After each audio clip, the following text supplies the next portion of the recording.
আসসালামু আলাইকুম প্রিয় শিক্ষার্থী বন্ধুরা, আশা করছি তোমরা সকলে ভালো আছো। আজকে আমরা আলোচনা করব নবম শ্রেণীর গণিত প্রাত্যহিক জীবনী সেটের একক কাজ, দলগত কাজ এ টু জেড। মানে এই ভিডিওর মধ্যে তোমরা পেয়ে যাবা এই প্রাত্যহিক জীবনে যে সেটটা আছে, অনুশীলনীর আগ মুহূর্তে পর্যন্ত যতগুলো একক কাজ আছে, দলগত কাজ আছে, মাথা খাটাও আছে, এই সব কিছু তোমরা পেয়ে যাবে এই ভিডিওর মধ্যে। অবশ্যই শুরু থেকে শেষ পর্যন্ত ভিডিওটা তোমরা দেখতে থাকবা, তাহলে আশা করা যায় তোমাদের আর কোনো সমস্যাই থাকবে না এই প্রাত্যহিক জীবনের সেটের একক কাজ, দলগত কাজ এবং মাথা খাটাও, চিন্তার খোরাক, ভাবনা, এই বিষয়গুলো নিয়ে তোমাদের আর কোনো সমস্যা থাকবে না। তো নবম শ্রেণী তোমাদের পাঠ্য বইটা, এটা আমার একটা পিডিএফ ফাইল। তো অবশ্যই ক্লাসটি করার আগে তোমরা কি করবে, তোমাদের পাঠ্য বইটা নিয়ে বসবা, আমি পেজ নাম্বার বলবো, সেগুলো তোমরা মিলে নেবা। তো আসলে দেখো যে অষ্টম শ্রেণীর বইয়ের সেট আমি কিন্তু তোমাদের যখন প্রথম ক্লাসটি নিয়েছিলাম, তো সেই ক্লাসটির মধ্যে অষ্টম শ্রেণীর বইয়ের সেটগুলো আমি সুন্দরভাবে বইগুলোর নাম আমি লিখে দিয়েছিলাম। তোমরা কি করবা, জাস্ট সেই বইগুলোর নাম তোমরা জাস্ট এখানে লিখে নেবা। তারপর আমি একবার স্মরণ করিয়ে দিচ্ছি, যেমন অষ্টম শ্রেণীর বইয়ের সেটগুলো আমি লিখলাম অষ্টম শ্রেণীর বইয়ের সেট, অষ্টম, এখানে লিখবো শ্রেণীর, অষ্টম শ্রেণীর, তারপর লিখবো কি বইয়ের সেট। এই অষ্টম শ্রেণীর বইয়ের সেট লেখার পর এইভাবে সেকেন্ড ব্র্যাকেট দেবো, দিয়ে আমরা বইগুলোর নাম লিখবো, জাস্ট এখানে লিখবো বাংলা, তারপর যতগুলো অষ্টম শ্রেণীর বই আছে সবগুলো বইয়ের নাম লিখবো ইংরেজি, তারপর গণিত, এভাবে ডট ডট দিলাম। তার মানে এখানে যতগুলো বই আছে সবগুলো বইয়ের নাম তোমরা কমা দিয়ে দিয়ে লিখবা। তারপরও যদি তোমরা লিখতে না পারো, আমি এনসিটিভির আলোকে যে বইগুলো ছিল সবগুলো বইয়ের নাম আমি প্রথম ভিডিওর মধ্যে লিখে দিয়েছিলাম। তোমরা অবশ্যই শুরু থেকে শেষ পর্যন্ত প্লেলিস্টে ফলো করে তোমরা দেখতে থাকবা। ওকে, তারপরে ছিল দেখো 2 পৃষ্ঠার মধ্যে ছিল রং পেন্সিলের রঙের সেট, এখানে রঙগুলো নাম কমা দিয়ে দিয়ে আমি লিখে দিয়েছিলাম। তোমরা অবশ্যই প্রথম ভিডিও থেকে ক্রমান্বয়ে ধারাবাহিকভাবে ভিডিওগুলো দেখতে থাকবে, তাহলে তোমাদের আর কোনো সমস্যা হবে না ইনশাল্লাহ। তার ক্রিকেট খেলার যে সরঞ্জামের সেটগুলো ছিল সেইগুলো আমি লিখে দিয়েছিলাম। এবং তারপরে দেখো গণিতের সেটের যে প্রয়োজনীয়তা ছিল, একদম উদাহরণ 1 গণিতের সেটের প্রয়োজনীয়তা, এখানে একটা বিদ্যালয়ের কি করেছিল, একটা গণিত অলিম্পিয়াডে অংশগ্রহণ করেছিল। তারপর এখানে একটা ফাঁকা ঘর ছিল, তোমাদের অবশ্যই দেখতে পাচ্ছ, ফাঁকা ঘরটা আমি পূরণ করে দিয়েছিলাম, সুন্দরভাবে লিখে লিখে দিয়েছিলাম। জাস্ট তোমরা ওই ভিডিওগুলো দেখে ফাঁকা ঘরগুলো পূরণ করে নেবা। আর এখন আমরা করব জোড়াই কাজ ছিল, এখানে পৃষ্ঠা নাম্বার 5, পৃষ্ঠা নাম্বার 5-এর মধ্যে জোড়াই কাজ ছিল। ওই তো অষ্টম শ্রেণীর বইয়ের সেট, ওই সেটগুলো কি করবে, বইগুলো কমা দিয়ে দিয়ে লিখবা। তারপর তোমার রং পেন্সিলের রঙের সেট কমা দিয়ে দিয়ে লিখবা। ছবিতে দেওয়া ক্রিকেট যে খেলার সরঞ্জামগুলো ছিল সেগুলো কি করবা, কমা দিয়ে দিয়ে তোমরা লিখবা। তারপরে দেখো সেট লেখার পদ্ধতি বলতে সেটকে আমি আবারও একবার স্মরণ করিয়ে দিচ্ছি। সেটকে লেখা হয় ক্যাপিটাল লেটার দ্বারা এবং সেটের এলিমেন্টগুলোকে লেখা হয় স্মল লেটার দ্বারা। যেমন আমি যদি একটা লিখি এ, এখানে লিখলাম এ, তারপর লিখলাম এ বি সি ডি, এইগুলোকে বলি সেটের উপাদান। আর উপাদানগুলোর মাঝে অবশ্যই কি থাকবে, এইভাবে একটা করে কমা চিহ্ন থাকবে এবং এই পুরো সেটটাকে আমরা কি করলাম, এ দ্বারা প্রকাশ করলাম। তারপরে দেখো সেজন্য এখানে যদি আমরা বলি, দেখো এই উপাদানটা বি উপাদানটা এ সেটের ভিতরে আছে কিনা, অবশ্যই বি উপাদানটা এ সেটের ভিতরে আছে, তখন আমরা লিখবো বি ইজ বিলংস টু এ। আবার দেখো যদি এখানে লিখি ই কিন্তু এ সেটের ভিতরে নাই, তখন আমরা লিখবো E does not belongs to A. মানে কি, A does not belongs to, এই কথার চিহ্নটার অর্থ হচ্ছে ইটা এ সেটের অন্তর্ভুক্ত কোনো উপাদান নয়। আবারও বলতেছি, এই যে ই উপাদানটা এ সেটের কোনো অন্তর্ভুক্ত উপাদান নয়, ই এ সেটের অন্তর্ভুক্ত কোনো উপাদান নয়, আর বি এ সেটের একটা অন্তর্ভুক্ত উপাদান। তো এই মানে বিলংস টু অর্থাৎ ডাজ নট বিলংস টু, আর এটা কি বিলংস টু, এইভাবে বলা হয়, বা এলিমেন্ট, এটাকে বলা হয় উপাদান চিহ্ন, ইংলিশে বলা হয় এলিমেন্ট, উপাদান চিহ্ন। তো আমরা এইভাবে সেট লেখার পদ্ধতিটা আমরা এইভাবে লিখতে পারি সেটকে। তারপরে আমরা কি করব, এখানে দেখো যে একক কাজ একটা আছে 210 এর মৌলিক, অর্থাৎ 210 এর মৌলিক উৎপাদক সময়ের সেট তৈরি করে খালি ঘরে লেখো। তো এখানে আছে কত, 1 নাম্বার একক কাজের মধ্যে 1 নাম্বার ছিল, এটা পৃষ্ঠা নাম্বার 5। আমরা এখানে আলোচনা করতেছি পেজ হচ্ছে 5, এই 5 পৃষ্ঠার 210 এর মৌলিক উৎপাদক সময়ের যে সেটটা ছিল সেই সেটটা এখন আলোচনা করব। 210 আমরা লিখলাম, এটাকে আমরা দুইভাবে লিখতে পারি। 210কে তোমরা যত উপায় পারো ভেঙে লিখবা, এবং ভেঙে লিখলে এক পর্যায়ে দেখবে সবগুলো তোমরা মৌলিক সংখ্যা পেয়ে যাবা। তো আমি 210কে আমি 2 দিয়ে ভাগ দিলাম, তো পাবো 105। আবার 105কে যদি আমি এখানে 3 দিয়ে বা 3 দিয়ে ভাগ দেই, তাহলে পাবো আমরা 35। কারণ 35, এই 10কে যদি আমরা 3 3 ত্রিকোণে থাকে হলো 1, 1 আর 5 15 3 5 15। তারপর এখানে দেখব যে 35কে যদি আমরা 5 দিয়ে ভাগ দিই তাহলে 5 7 35। তারপর এখন কি করব 210 এর মৌলিক উৎপাদক সময়ের সেট আমরা লিখব এখানে মৌলিক উৎপাদক, এখানে লিখলাম উৎপাদক সমূহের সেট। 210 এর মৌলিক উৎপাদক সমূহের সেট কি? তাহলে এই যে 210কে আমরা যে ভেঙে লিখেছিলাম সবগুলোই কিন্তু মৌলিক সংখ্যা। 2 একটা মৌলিক সংখ্যা, 3 একটা মৌলিক সংখ্যা, 5 একটা মৌলিক সংখ্যা, 7 একটা মৌলিক সংখ্যা। এখানে 2 এগুলো গুণন দিয়ে লিখব 3 গুণন 5 গুণন 7, এটাই ছিল। তারপরে আমরা এটাকে আরেকভাবে লিখতে পারি। দেখো আমরা এখানে লিখলাম 210, এই 210কে যদি ভেঙে লিখি তাহলে 2 গুণন 105, তারপরে 2 গুণন 105কে আমরা ভেঙে লিখব 3 গুণন 35, তারপর কি করব 2 গুণন 3 গুণন 35কে লিখলাম 5 গুণন 7। এইভাবে কি করব 210কে ভেঙে লিখলাম। তো ভেঙে লিখলে এক পর্যায়ে আমরা কি পেলাম, এই যে মৌলিক সংখ্যাগুলো পেলাম, অর্থাৎ 210 এর মৌলিক উৎপাদক সময়ের সেটগুলোকে এখন কমা দিয়ে লিখব। তো কমা দিয়ে কি লিখব, 2 লিখব, তারপর 3 লিখব, 5 লিখব, 7 লিখব। এইভাবে কমা দিয়ে আমরা উপাদানগুলো লিখে দেব। ওকে, তারপরে দেখো একক কাজ আরেকটা ছিল, এটা 2 নম্বর একক কাজ, তোমাদের পাঠ্যবে 2 নম্বর এটা একক কাজ। এই একক কাজটা এখন আমরা করিয়ে দেব। একক কাজ নাম্বার 2। এখানে খেয়াল করো x একটা সেট এবং এই সেটের মধ্যে যে উপাদানগুলো দেওয়া আছে 5, 7, 9, 11, 13, এই যে উপাদানগুলো দেওয়া আছে x এর ভিতরে বা x সেটের ভিতরে যে অন্তর্ভুক্ত উপাদানগুলো সেগুলো কত 5, 7, 9, 11, 13 এই উপাদানগুলো। এখন বলছে যে নিচের ঘরে বা নিচের ফাঁকা ঘর এলিমেন্ট অথবা ডাজ নট মানে বিলংস টু, অর্থাৎ এলিমেন্ট আর ডাজ নট অর্থাৎ এই চিহ্নটা যেমন এটাকে বলি এলিমেন্ট আর এটাকে আমরা বলি কি ডাজ নট বিলংস টু, বুঝছো? তো এই এলিমেন্ট এই চিহ্নটা, এই দুটো চিহ্ন আমরা এই উপাদানটার অর্থ কি, এই চিহ্নটার অর্থ হচ্ছে এই উপাদানটা এই সেটের ভিতরে থাকবে, আর এই চিহ্নটার ডাজ নট বিলংস টুর অর্থ হলো কি, আর এই চিহ্নটার অর্থ বা ডাজ নট বিলংস টুর অর্থ হলো উপাদানটা এর ভিতরে থাকবে না। তো এখানে দেখো 9, এখানে বলছে যে 9, তারপর এখানে একটা ফাঁকা ঘর দেওয়া আছে, তারপর এখানে লেখা আছে x, তার মানে দেখো 9 কি x এর ভিতরে আছে, অবশ্যই 9 x এর ভিতরে আছে। তাহলে আমরা যদি উপাদান থাকে অর্থাৎ x সেটের ভিতরে এই উপাদানগুলো যদি থাকে তাহলে আমরা এই চিহ্ন বসাবো, আর এখানে যে উপাদানটা থাকবে এই জায়গাতে যে উপাদান সেটা যদি x এর মধ্যে না থাকে তাহলে এই চিহ্নটা বসাবো।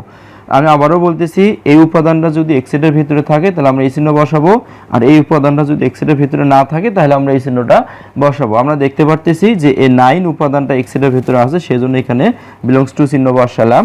তারপরে দেখো, তারপরে এটা ছিল প্রথম নাম্বার, আর 10 দেখো তারপরে এইভাবে একটা ফাঁকা ঘর দেওয়া আছে এখানে x। এখন 10 কি x সেটের, অর্থাৎ x একটা সেট, এই সেটের ভিতরে কিন্তু 10 উপাদানটা নাই, এভাবে বলতে পারি 10 কি x সেটের ভিতরে আছে, নেই, তাহলে আমরা কি ডাজ নট বিলংস টু এই চিহ্নটা আমরা বসাবো।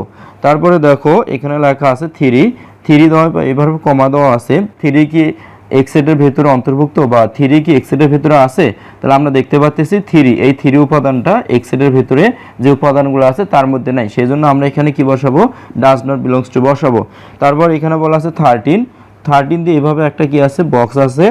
তো এখন 13 কি এখানে x সেটের ভিতরে যে উপাদানগুলো আছে তার মধ্যে কি 13 আছে, অবশ্যই 13 x সেটের ভিতরে যে উপাদানগুলো আছে সেখানে আছে।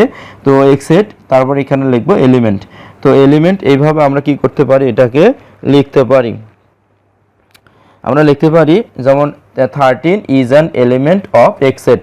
আবার যদি এটা বলতে পারি যে 10 does not element of x set, আবার 9 is an element of x set. এইভাবে আমরা এগুলো প্রকাশ করতে পারি। এবং তারপরে দেখো সেট প্রকাশের পদ্ধতি ছিল দুইটা, একটা তালিকা পদ্ধতি, একটা গঠন পদ্ধতি।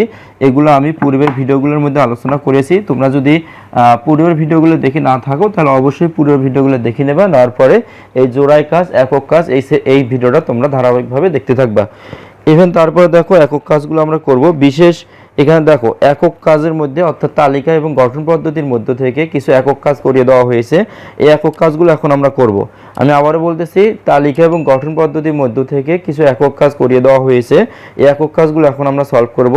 এখানে বলছে যে প্রথমে আমরা কি গঠন থেকে তালিকাতে কনভার্ট করেছিলাম, আবার তালিকা থেকে গঠনে কনভার্ট করেছিলাম। এই যে টপিকটা আমরা পূর্বের ভিডিওর মধ্যে শিখেছিলাম, তো সেখান থেকে আমরা একক কাজগুলো এখন করব। তো আমরা এখানে দেখতে পারতেছি, এখানে বলছে যে নিচের সেটগুলোকে সেট গঠন পদ্ধতিতে প্রকাশ করো।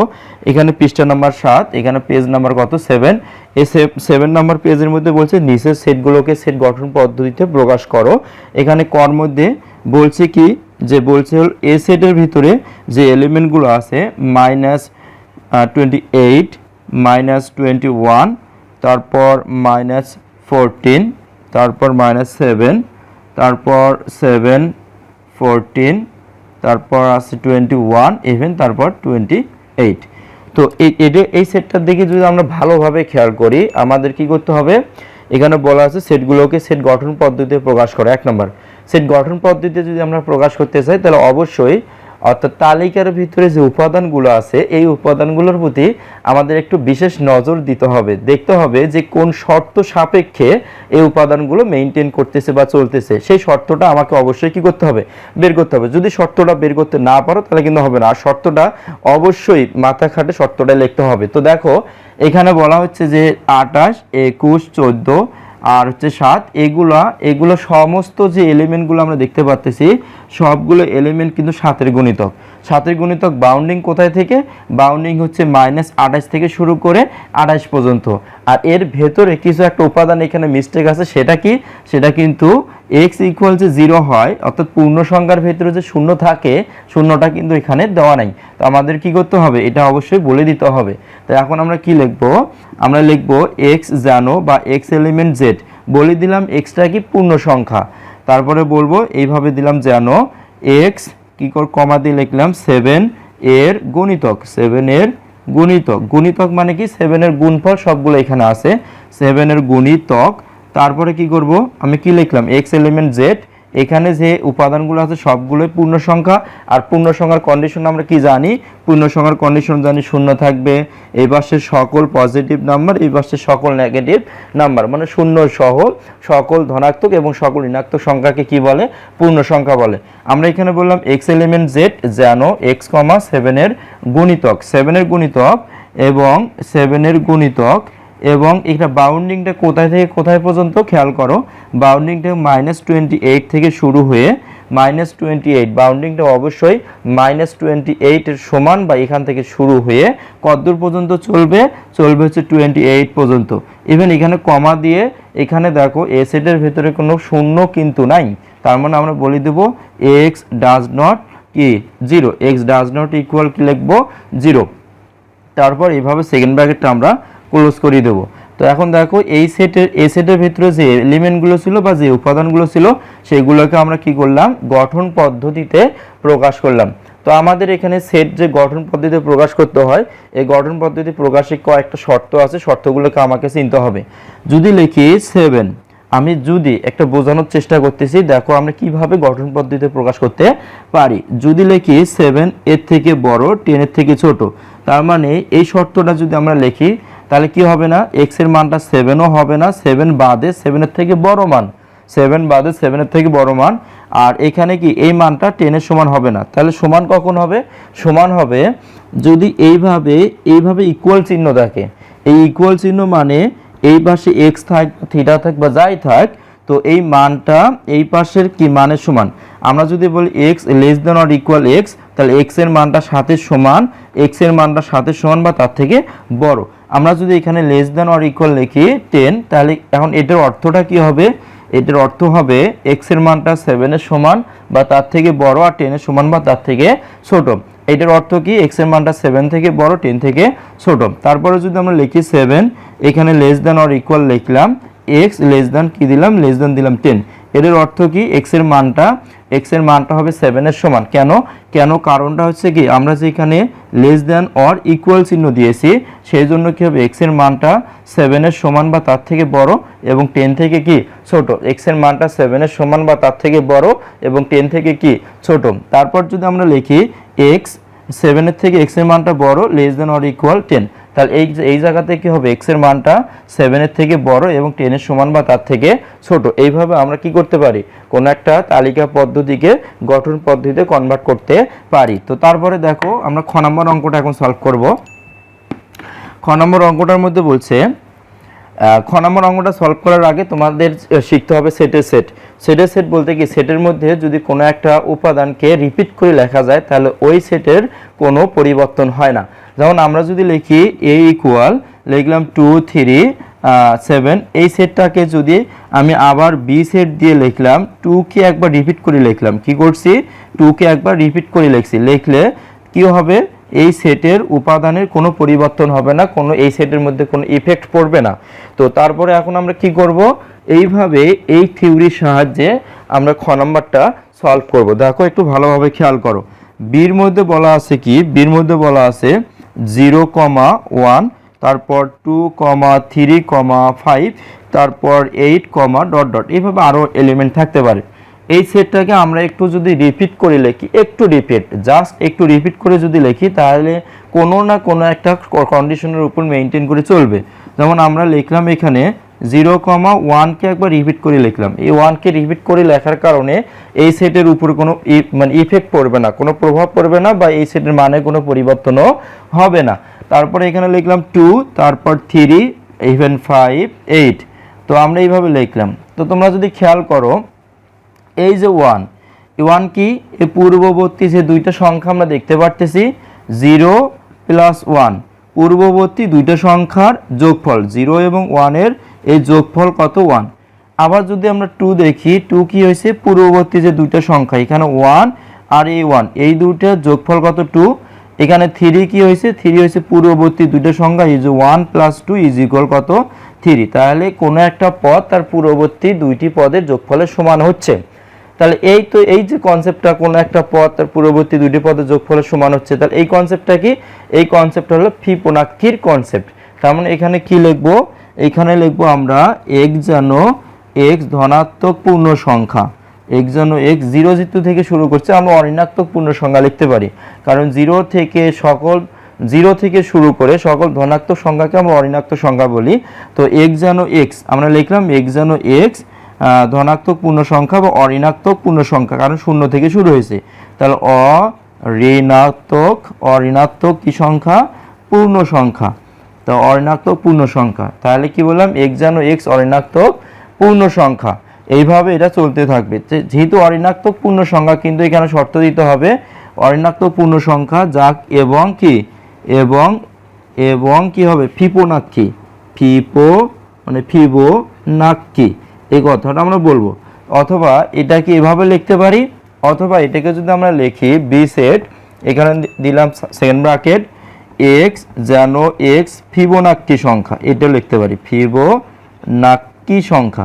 তো x যেন x ফিবোনাক্কি সংখ্যা, তার মানে বুঝলাম যে x এর ভিতরে যে উপাদানটা আছে, বা x এর ভিতরে যেমন বি সেটের ভিতরে যে এলিমেন্টগুলো বা উপাদানগুলো আছে, এই উপাদানগুলো কি সংখ্যা, উপাদানগুলো ফিবোনাক্কি সংখ্যা, আমরা বুঝে নিলাম।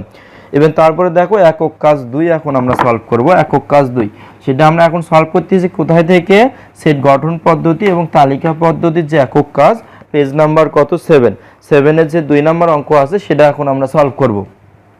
2 এর ক নম্বর অঙ্ক তোমরা দেখো, বলছে x যেন x 5 এর গুণিতক 30 এর চেয়ে ছোট, 5 এর গুণিতক। তাহলে 5 এর গুণিতক কি, এখানে যদি আমরা লিখি d, তা এটাকে বলছে কি, গঠন পদ্ধতি দেওয়া আছে, সেগুলো কি করব, তালিকা পদ্ধতিতে রূপান্তরিত করব।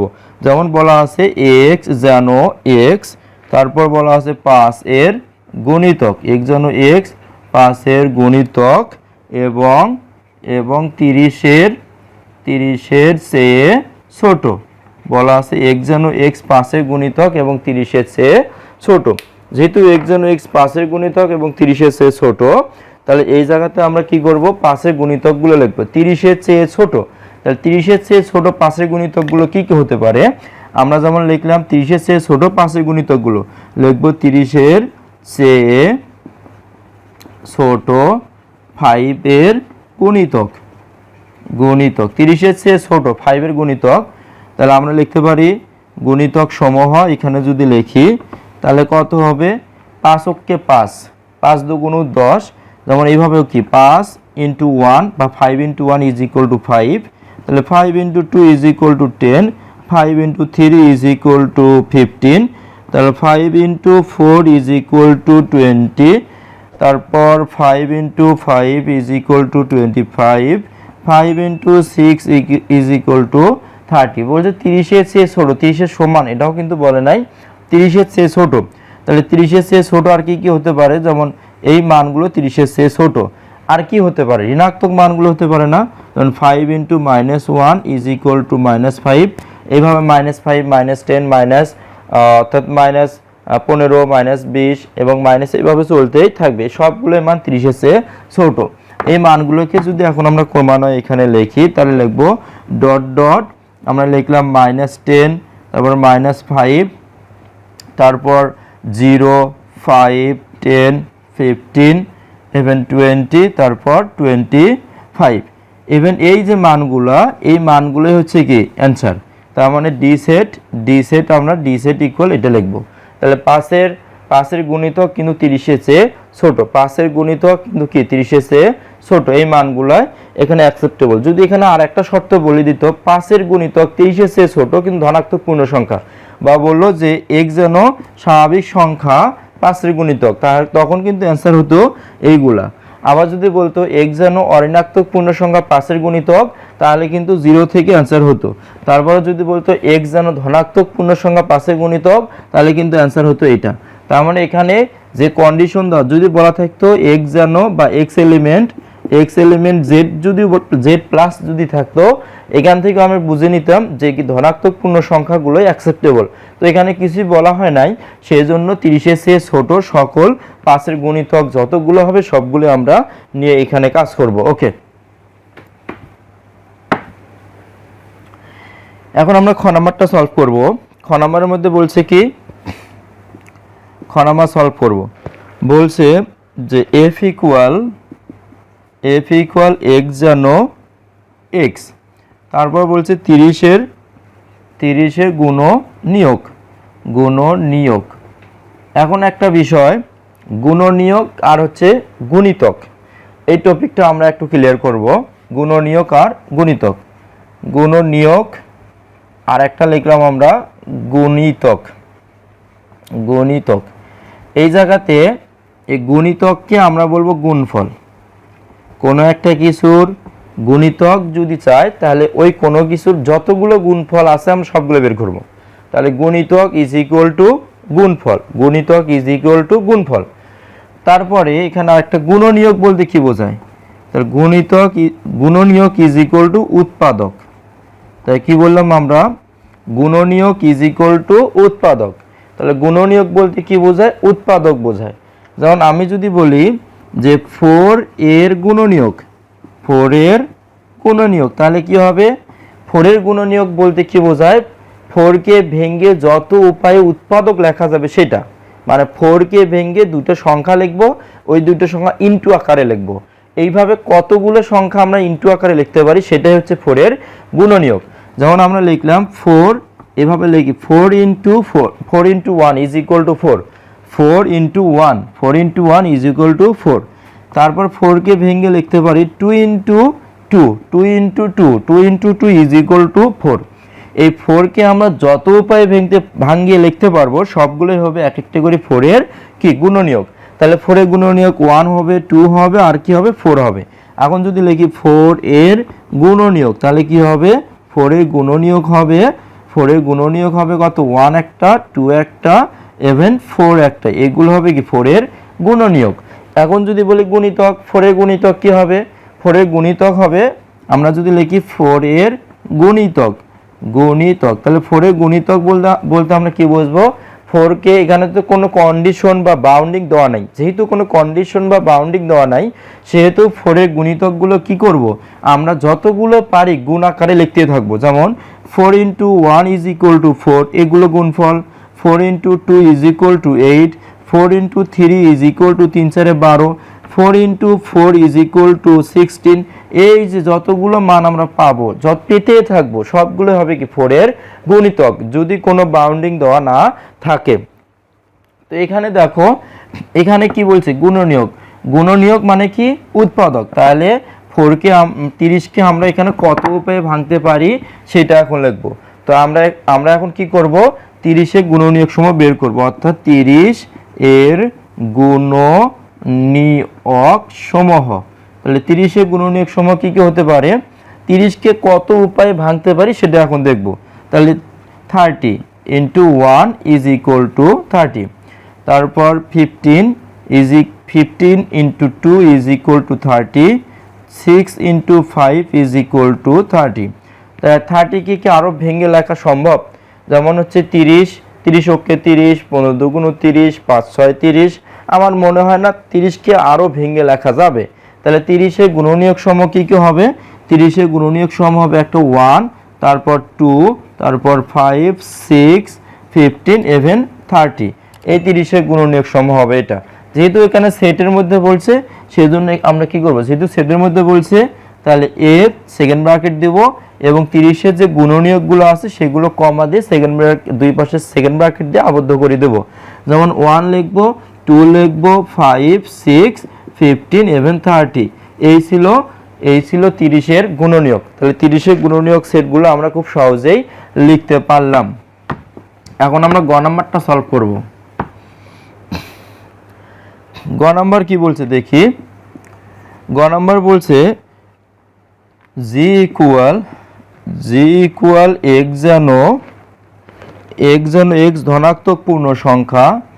দেখো এখানে একটা শর্ত দেওয়া আছে, ধনাত্মক পূর্ণ সংখ্যা। ধনাত্মক কি সংখ্যা? ধনাত্মক পূর্ণ সংখ্যা, যেটা হলো z প্লাস। আমি পূর্বের ভিডিওর মধ্যে এগুলো সব আলোচনা করেছিলাম।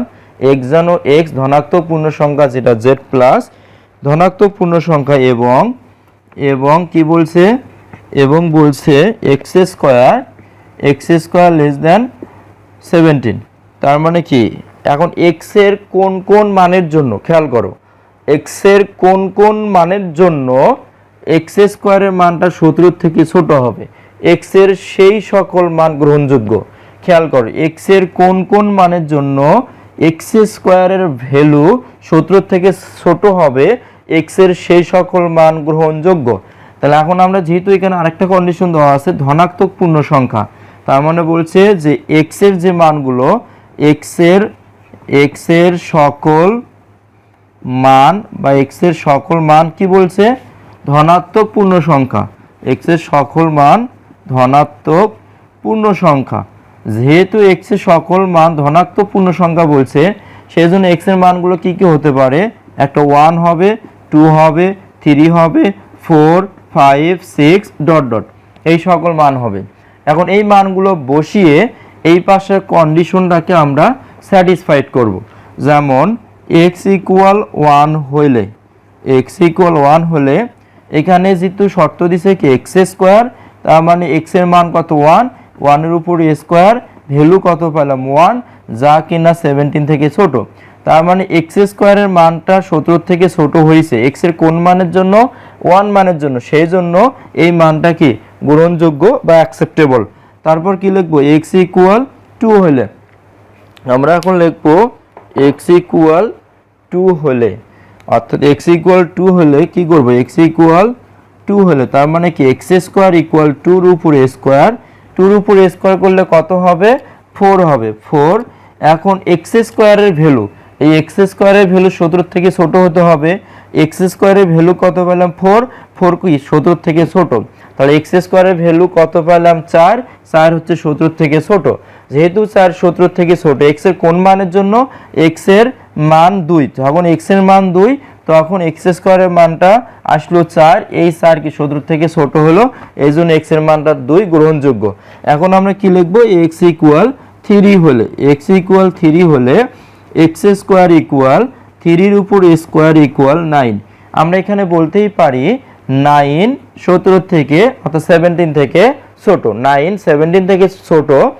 সেই জন্য কি করব, x এর কোন মানের জন্য, x এর মান যখন 3, x এর মান যখন 3, x স্কয়ারের মান তখন 9, x স্কয়ারের মানটা যখন 9 হলো, x স্কয়ারের ভ্যালুটা 17 থেকে ছোট হতে হবে, x স্কয়ারের ভ্যালু 9, এ 9 17 থেকে ছোট। x এর কোন মানের জন্য এই শর্তটাকে স্যাটিসফাইড করলো, x এর মান যখন 3 তখন কি করলো, x স্কয়ারের মান আসলো 9, 9 17 থেকে ছোট, সেই x এর মান 3 এর জন্য এই শর্তটাকে স্যাটিসফাইড করলো।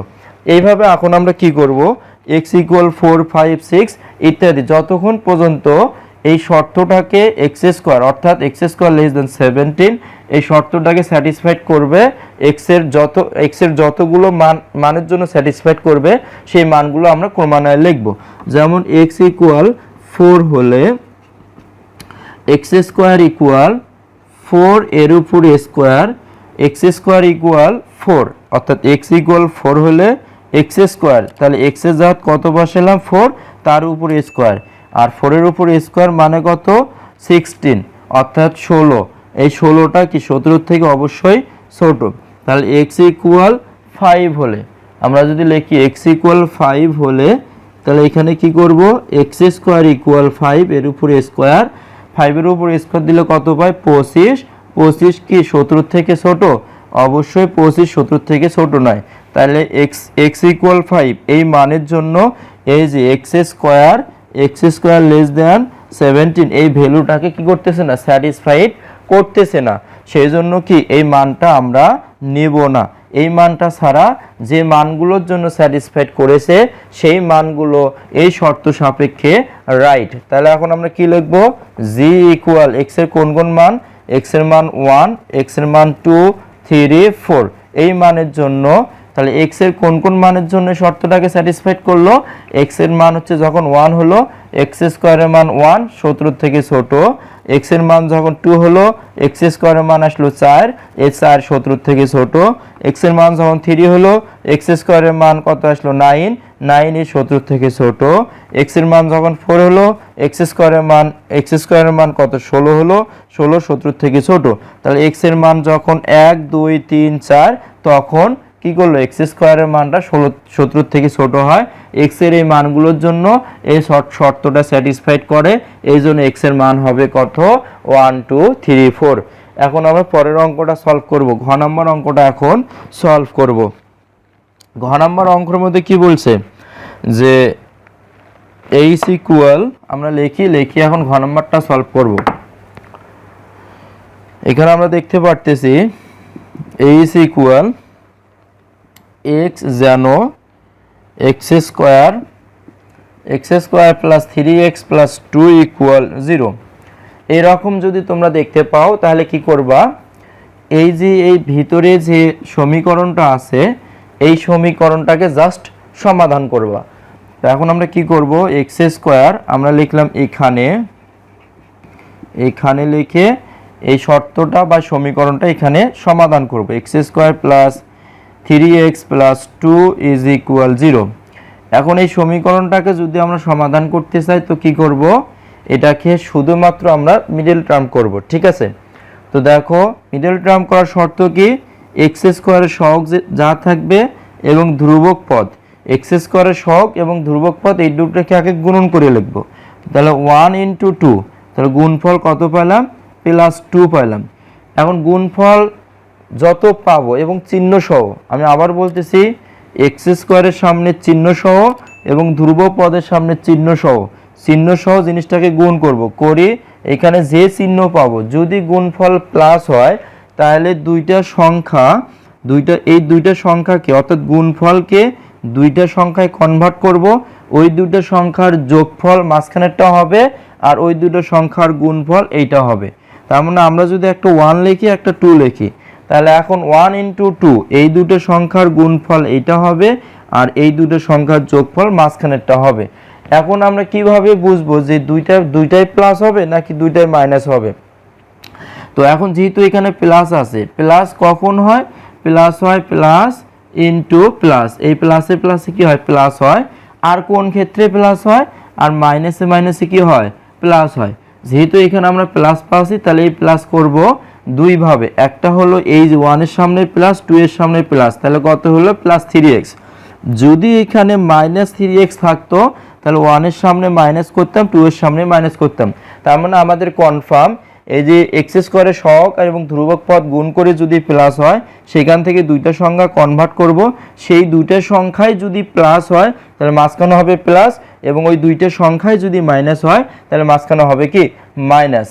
এতটুকু আমরা বুঝতে পারছি। আর এটা যদি এই গুণফলটা যদি কি হয় মাইনাস হয় তাহলে সেখান থেকে দুইটা সংখ্যা আমরা কনভার্ট করব, একটা হবে প্লাস আর একটা হবে মাইনাস। তো খেয়াল করব এখানে কি প্লাস আছে না মাইনাস আছে। যদি এখানে তখন মাইনাস থাকে তাহলে বড় সংখ্যার সামনে আমরা মাইনাস বসাবো, আর ছোট সংখ্যার সামনে কি করব প্লাস বসাবো। এইভাবে আমরা মিডল টার্মগুলো করে থাকি। তো এখন আমরা একটু সলভ করব। যেহেতু এখানে এক্স স্কোয়ার আর হচ্ছে কি 3x + 2, তাহলে কি করলাম এক্স স্কোয়ারের সহগ 1 গুণন করব কার সাথে 2 এর সাথে, তাহলে চিহ্ন সহ গুণন করলাম, পাইলাম কি +2। যেহেতু এখানে +2 তাহলে দুইটা পার্টে করব, একটা 1 একটা 2, একটা 1 একটা 2। তা দুটোর সামনে আমরা প্লাস দেব অথবা দুটোর সামনে আমরা মাইনাস দেব। এখানে খেয়াল করব যদি প্লাস থাকে তাহলে এই দুটো প্লাস এলা নিব, যদি এখানে মাইনাস থাকে তাহলে এই দুটো মাইনাস এলা নিব। তো এখন কি করব এই দুটোর যোগফল মাঝখানেরটা আর এই দুটোর গুণফল হবে কি এই গুণফলটা, তাহলে কি এক্স স্কোয়ার যেহেতু এখানে প্লাস আছে plus x plus 2x plus 2 = 0। এখন এই দুটোর থেকে আমি কমন নিতে পারি এক্স কমন নিলে x + 1, আর এই দুটোর পর থেকে আমি কমন নিতে পারি 2 যদি নেই তাহলে x + 1 = কত 0। এখন এই পদ থেকে আর এই পদ থেকে আমি কমন নিতে পারি, এখান থেকে যদি কমন নেই x + 1 তাহলে থাকবে হলো x + 2 = কত 0। এখন আমরা হয় অথবা লিখতে পারি x + 1 = 0, x = -1, তারপরে কি করব আমরা অথবা লিখতে পারি, অথবা হচ্ছে x + 2 = 0, x = -2। তাহলে x এর মান আমরা কি পেলাম একটা -1 একটা -2। তাহলে এখন আমরা কি করব এটাকে অ্যানসারটা লিখব h একটা পাবো -1 একটা পাবো -2। তাহলে h এর সেট কি হবে একটা -1 একটা -2। এইভাবে আমরা কি করব অঙ্কগুলো সমাধান করব। তারপরে দেখো 7 নম্বর পৃষ্ঠায় বিশেষ সেটের উদাহরণ। এই বিশেষ সেটের যে উদাহরণগুলো আছে এগুলো আমি প্রথম বা দ্বিতীয় ভিডিওগুলোর মধ্যে আমি কভার করেছি, তোমরা একটু দেখে নেবা। তারপরে একটা দেখো সসীম সেটের মধ্যে এখানে 8 নম্বর পৃষ্ঠার মধ্যে মাথা খাটাও একটা কথা বলছে। 8 নম্বর পৃষ্ঠা তোমাদের বইয়ের ঠিক 8 নম্বর পৃষ্ঠার মধ্যে দেখো কি বলছে মাথা খাটাও। তো এফ সেটের উপাদান সংখ্যা কয়টি, কিভাবে নির্ণয় করলে, নিচে খালি জায়গায় লেখো। এখানে মৌলিক সংখ্যা বের করার যে সিস্টেমটা সেটা কি তোমাদের জানতে হবে, কিভাবে আমরা মৌলিক সংখ্যা 1 থেকে 100 মধ্যে বের করতে পারি। আমরা আগে যে ক্লাস 8 এর বইটা ছিল সেখানে একটা ছাঁকুনি ছিল, এই ছাঁকুনির সাহায্যে আমরা কি করতাম মৌলিক সংখ্যাগুলো বের করতাম। একটা ক্লাস 8 এর আগের যে সিলেবাসে ক্লাস 8 এর ওই ক্লাস 8 এর গণিত বইয়ের মধ্যে একটা ছাঁকুনির সাহায্যে আমরা মৌলিক সংখ্যাগুলো বের করতাম। তো আজকেও আমরা কি করব এই ভিডিওর মধ্যে আমরা মৌলিক সংখ্যাগুলো এখন বের করব। 1 থেকে 100 পর্যন্ত মৌলিক সংখ্যাগুলো বের করে তাদের একটা ডিজিট বের করব। সেই ডিজিটটা আমাদেরকে অবশ্যই মনে রাখতে হবে, মুখস্থ রাখতে হবে।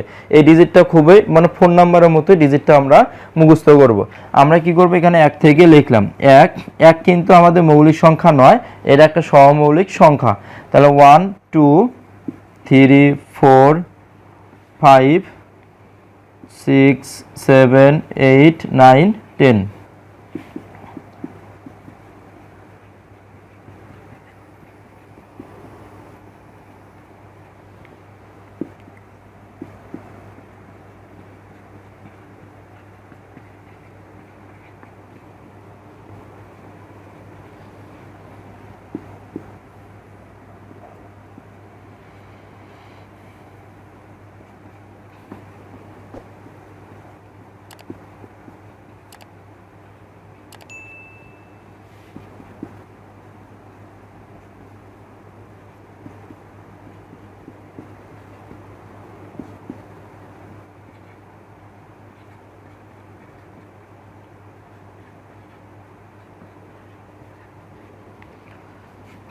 (51, 52, 53, 54, 55, 56, 57, 58, 59, 60, 61, 62, 63, 64, 65, 66, 67, 68, 69, even 70, 71, 72, 73, 74, 75, 76, তারপর 77, 78, 79 এবং 80। তারপর কি করব 81, 82, 83, 84, 85, 86, 87, 88, 89, even 90। তারপরে এখানে লিখব 90, 91, 92, 90, 92, 91, 92, even 90, এটা হবে 91, 92, 93, 94, 90, 91, 92, 93, 94, 95, 96, 97, 98, 99 এবং 100। এখন দেখো এই জায়গাতে আমরা কি করব, অর্থাৎ যে সংখ্যাগুলোকে 2 দ্বারা ভাগ করা যাবে সেই সংখ্যাগুলো আমরা কেটে দেব। যেমন 2কে গোল দিলাম, তো 2 রিলেটেড ভাগ করা যাবে, কেটে দেব, সবগুলো কেটে দেব। যেগুলো সংখ্যাকে 2 দ্বারা বিভাজ্য অর্থাৎ 2 দ্বারা ভাগ করা যাবে সেই সংখ্যাগুলো আমরা কেটে দেব। এভাবে কেটে দিচ্ছি। এই সবগুলো যেগুলো সংখ্যা আমরা কেটে দিচ্ছি সবগুলো কি 2 দ্বারা ভাগ যাবে। এখানে এই সংখ্যাগুলো সবগুলো 2 দ্বারা ভাগ যাবে, যেগুলোকে কেটে দেওয়া হচ্ছে 56, 58, 60, 62, 72 এগুলো সব 2 দ্বারা কাটা যাবে। 64, 74, 84, 94 কাটা যাবে। 66 এগুলো সব 2 দ্বারা ভাগ যাবে। এবং তারপরে এই যে জোড় সংখ্যা সবগুলা 2 দ্বারা কাটা যাবে, এগুলো সবগুলো 2 দ্বারা কাটা যাবে। ইভেন এখন কি করব, 2 এর কাজ শেষ হলো, এখন 3 দ্বারা যে সংখ্যাগুলোকে ভাগ যাবে সেই সংখ্যাগুলো আমরা কেটে ফেলব। 9 কে যায় 3 4 12, 3 5 15, তারপর 3 7 21, 3 7 21, 3 9 27, 29, 31, 3 11 33, 35, এটা কাটা যাবে, 37 যাবে না, 39, 3 13 39, 41, 43, 45, 47, 49, এখানে 51, 3 17, 51 কাটা যাবে, 53, 55, 57, 59, তারপরে 61, 63 আর 65। আমরা কি করতে পারি, প্রত্যেকটা সংখ্যাকে আমরা ভাগ দিয়ে দিয়ে লিখতে পারি। যারাকে বুঝতেছে না তাদের জন্য আমি বলতেছি, আমরা কি করব, প্রত্যেকটা সংখ্যাকে আমরা কি করব 3 দ্বারা ভাগ দেব। যেমন এখানে 9, এখানে ক্যালকুলেটর আমরা তুলব 9, তো 9কে 3 দ্বারা ভাগ দিলাম, দিয়ে আমি কত ভাগফল 3 পাচ্ছি। যেগুলোর ভাগফল পূর্ণ সংখ্যা আসবে সেগুলো আমরা কেটে দেব। যেমন এখানে 9কে কাটলাম, এখানে কত কাটলাম 15, যদি আমি 15কে ভাগ দেই 3 দ্বারা তাহলে কত পেলাম 5। তাহলে যে সংখ্যাগুলোকে 3 দ্বারা ভাগ করলে ভাগফল থাকবে অর্থাৎ পূর্ণ সংখ্যা আসবে সেই সংখ্যাগুলোকে কেটে দেব। যেমন আমার যদি কোনো একটা সংখ্যাকে মনে হয় যে এটা যেমন 25, আর 5 দ্বারা এইভাবে 3 দিয়ে কাটার পর আমরা কাটবো কত 5 দ্বারা, 3 দিয়ে কাটা শেষ করি। 35, 37, 41, 43, 45কে যদি আমরা দেখি 45 ভাগ হলো 3, তাহলে আমরা 3 15 45, এই 45কে কাটানো যাবে, তার 47কে যাবে না, 49কেও 3 দ্বারা যাবে না, ইভেন এই 53কে যাবে না। কিন্তু তারপর আমি দেখে দিচ্ছি 3 দ্বারা, আমরা দেখি দশমিক অর্থাৎ 53, এই 53কে আমি কি করলাম 3 দ্বারা ভাগ দিয়েছিলাম, কত হচ্ছে আমাদের 17.6, তাহলে 53কে 3 দ্বারা ভাগ যাবে না। এবং 55কেও 3 দ্বারা ভাগ যাবে না, 55কেও 3 দ্বারা ভাগ যাবে না, 57কেও 3 দ্বারা ভাগ যাবে না। আমরা 57কে 3 দ্বারা ভাগ যাবে, অর্থাৎ 3 19 57। তারপর 59কে আমরা চেক করে দেখব 3 দ্বারা যায় কিনা, 59কেও 3 দ্বারা যাচ্ছে না। 61কে আমরা চেক করব 3 দ্বারা ভাগ যায় কিনা, 61কে আমরা চেক করব 3 দ্বারা ভাগ যায় কিনা, 61কে যাচ্ছে না। 63কে চেক করব 3 দ্বারা ভাগ যায় কিনা, 63কে 3 দ্বারা ভাগ যায়, কাটি দেব। 65 3 দ্বারা যাবে না। তারপর 67ও 3 দ্বারা যাবে না, 67 69 এটাকে 3 দ্বারা যাবে, 3 দুগুণ 6, 3 3 9, 69 3 দ্বারা যাবে, কাটি দেব। তারপর 71 যাবে না। তারপর দেখবো আমরা 3 দিয়ে ভাগ দিয়ে দেখবো যায় কিনা, 71 73, 73কেও আমরা 3 দিয়ে ভাগ দিয়ে দেখবো যায় কিনা। তো সবগুলোকে আমরা 3 দ্বারা ভাগ দিয়ে দেখব। 75, 75কে আমরা যদি 3 দ্বারা ভাগ দেই, 25 3 25 75, তাহলে 75কে কাটি দিলাম। এভাবে 77কেও আমি 3 দ্বারা ভাগ দিয়ে দেখব যে 77কেও আমরা ভাগ দেব কত 3 দ্বারা, 77 গেল না, 79 আছে সেটাকে ভাগ দেব 3, তাহলে 79 কেও যাচ্ছে না।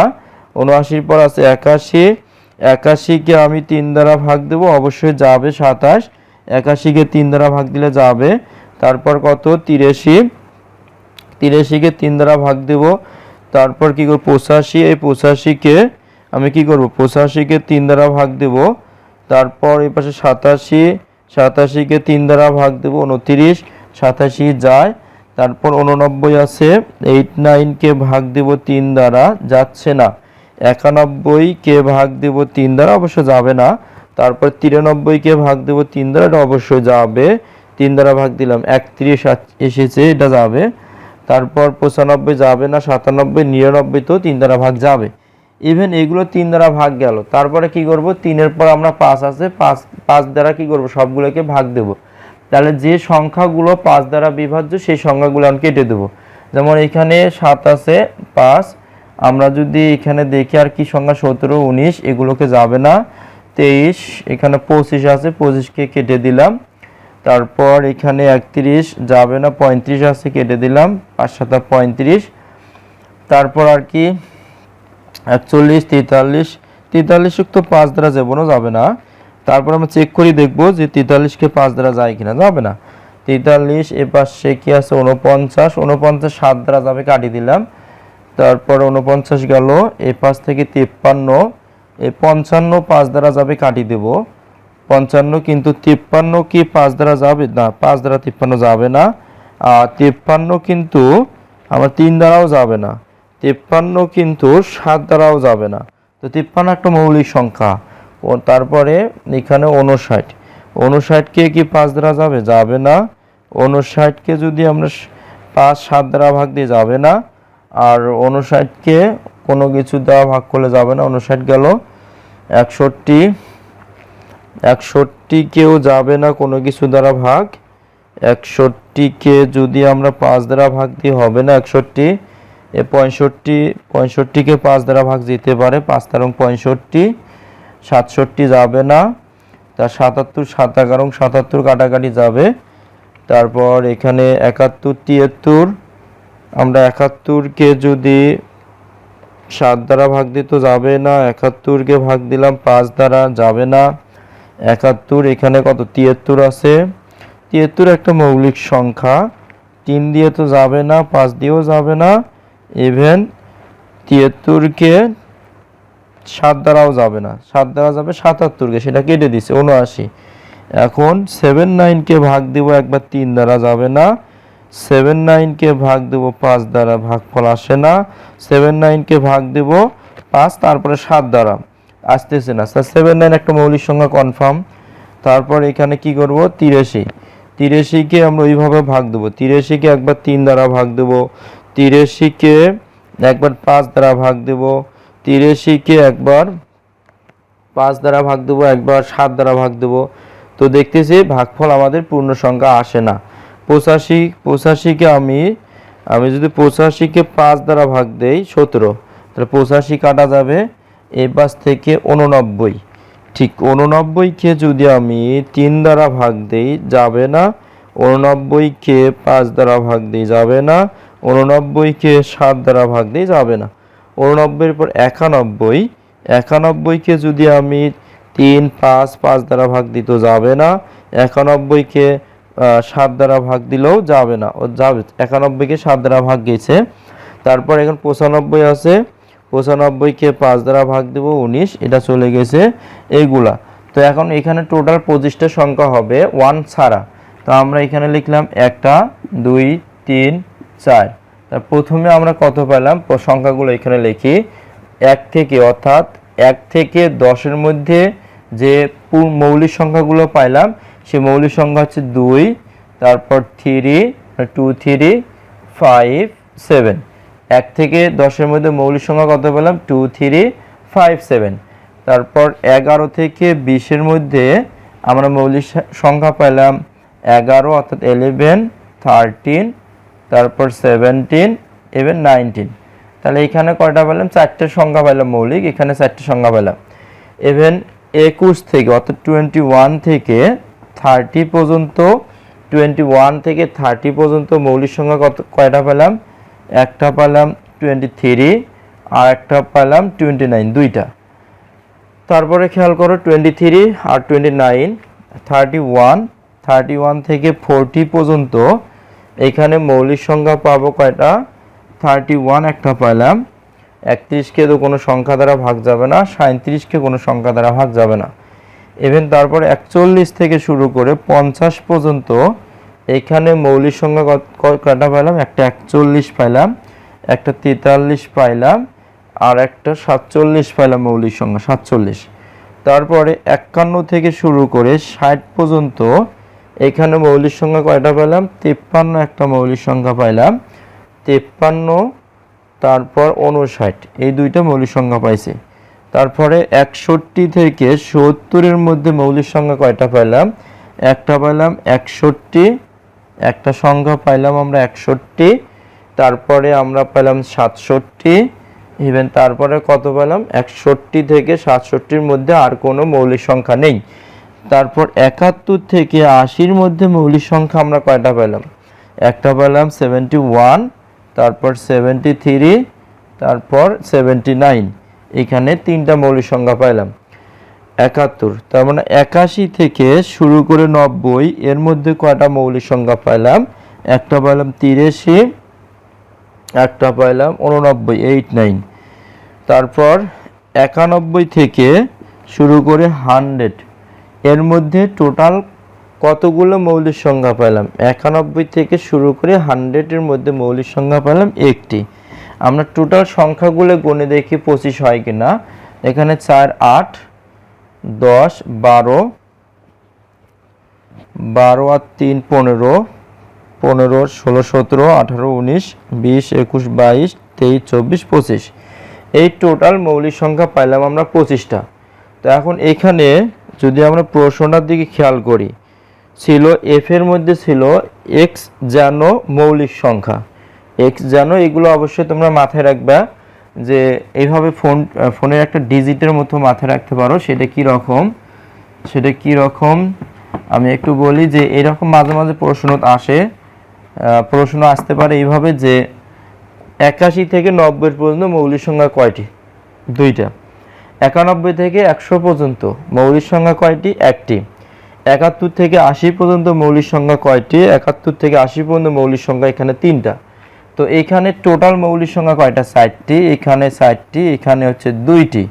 তারপর এখানে কয়টি? 2টি। এখানে মৌলিক সংখ্যা কয়টি? 3টি, এখানে মৌলিক সংখ্যা 2টি, এখানে মৌলিক সংখ্যা 2টি, এখানে মৌলিক সংখ্যা কয়টি? 3টি, এখানে মৌলিক সংখ্যা 2টি আর এখানে মৌলিক সংখ্যা 1টি। আমরা এই যে এটা একটা ফোন নাম্বার আকারে মুখস্থ রাখতে পারি, মেমোরাইজ করতে পারি। 442232, 442232 এবং 23,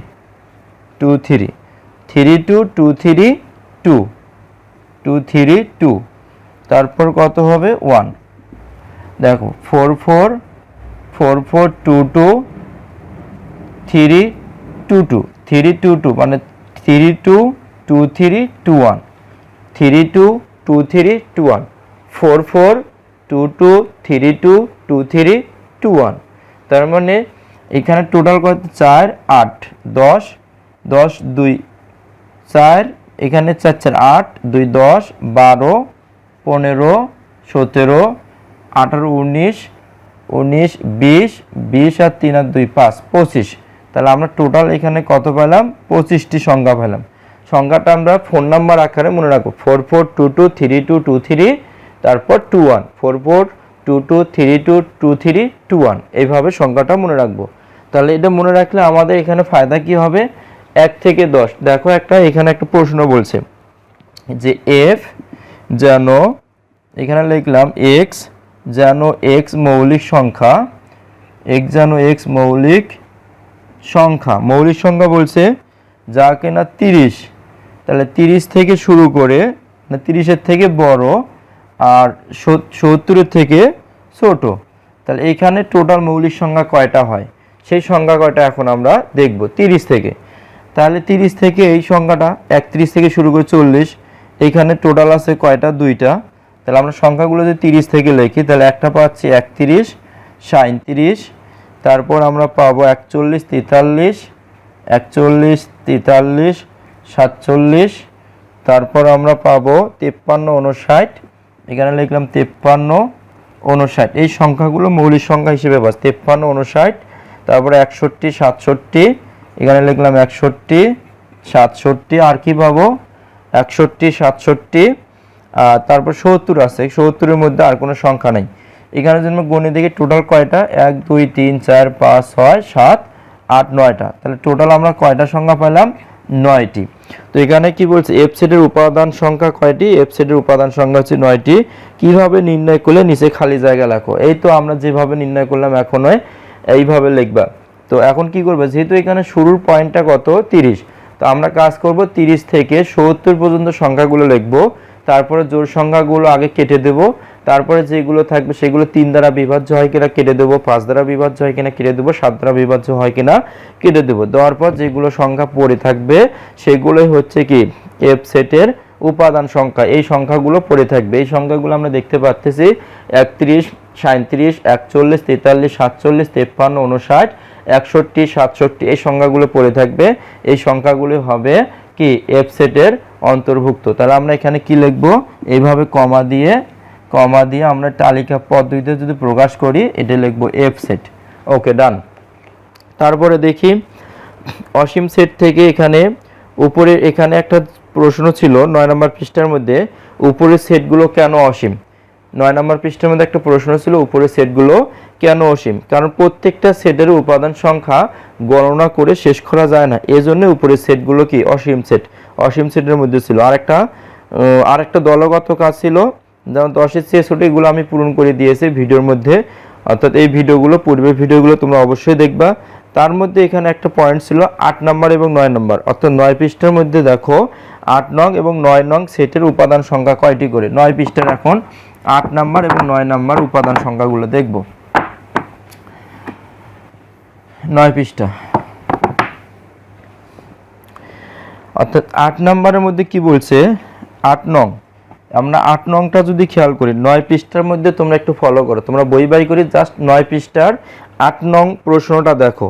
বলছে এখানে এ সেটের ভেতরে বলছে x element N, x element N, x is an element N, তার মানে কি এক্স এর যে উপাদানগুলো হবে সেগুলো স্বাভাবিক সংখ্যা। ইভেন তারপরে বলল 0 থেকে এক্স এর মানটা বড়, 1 থেকে ছোট। এখন প্রশ্ন করো তো, স্বাভাবিক সংখ্যা আমাদের শুরু হয় কোথায় থেকে, স্বাভাবিক সংখ্যা কিন্তু আমাদের শুরু হয় 1 থেকে, 1 2 3 4 5 6 7, এইভাবে স্বাভাবিক সংখ্যা শুরু হয়।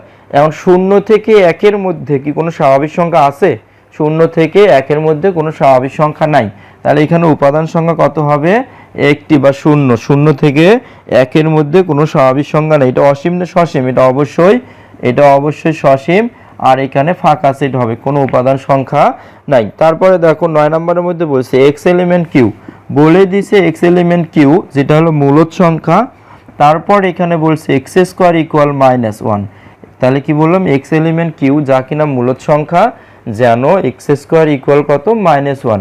তো এটাকে যদি একটা সেট আকারে আমরা প্রকাশ করি তাহলে আমরা কি দেখতে পারবো যে এখানে বলছে মূলদ সংখ্যা, কিন্তু এক্স এর মান তো √1 যা হলো অমূলদ সংখ্যা, তার মানে এটা একটা ফাঁকা সেট, এর সেটের কোনো উপাদান নাই।